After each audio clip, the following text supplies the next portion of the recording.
with thousands now surrounding the wide ring of rubble to watch him ceremonially, futilely, try to dig out the AI buried underneath. They came, he climbed. He picked something up from the top and threw it to the ground. He descended, and they went. Pretty much it. He flexed his arms. The pink seat flew through the crisp, still air, trailing dust. It bounced and tumbled, picking up speed as it fell. It pitched into the crowd, who ducked and dodged as it whirled by.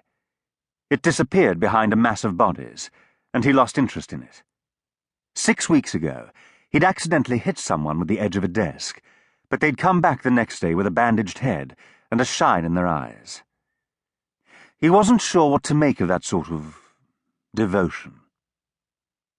Petrovitch was about to turn and head back down, when he remembered one of them was coming up to meet him. Because it was the first time it had happened, he wasn't quite sure how to react. He wasn't beholden to anyone at all. He could just go, or he could stay. He looked out over the crowd. Normally, they'd be dispersing by now. He'd thrown his thing, his image had been captured by innumerable cameras and streamed for a global audience. They should go. They all had jobs to do, because that was why they were in the free zone. But they were staying, watching the figures scrabble forward, slide back just as far. Petrovitch was uncertain whether the crowd were willing him on, or trying to haul him down with their thoughts. He sat down, his legs dangling free over the edge of the rubble. It was risky, certainly. Part of him realized it, and relished it. It wasn't as if the remains were in any way stabilized. They would, and did occasionally shift. The man making his way up was taking a yobony long time. The clock in the corner of his vision counted out the seconds and minutes, and a quick consultation with his diary told him he needed to be somewhere on the other side of the free zone in an hour.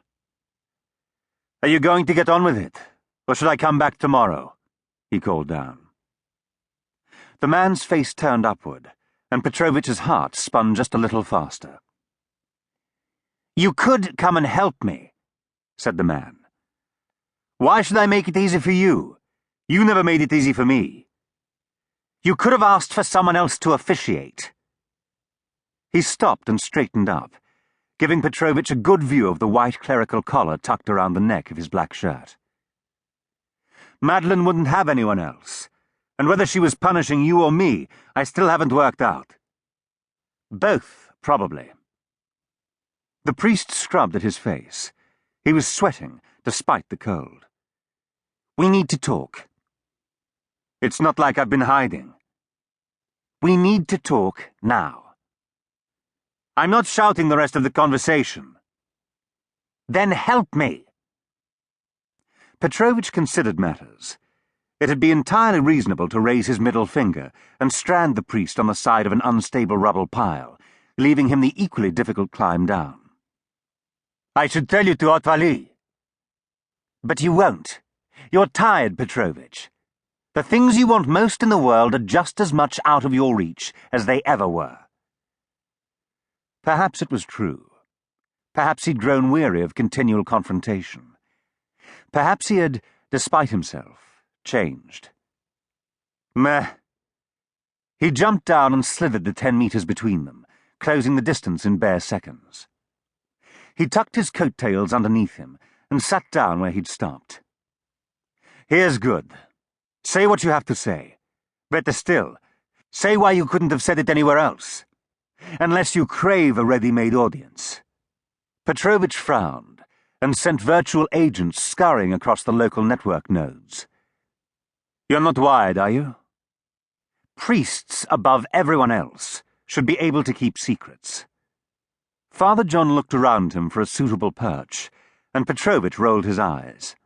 Servos whirred, and tiny pumps squeezed some more moisture out to coat the hard surfaces of the implants. "It's not comfortable for me, and I don't care if it is for you.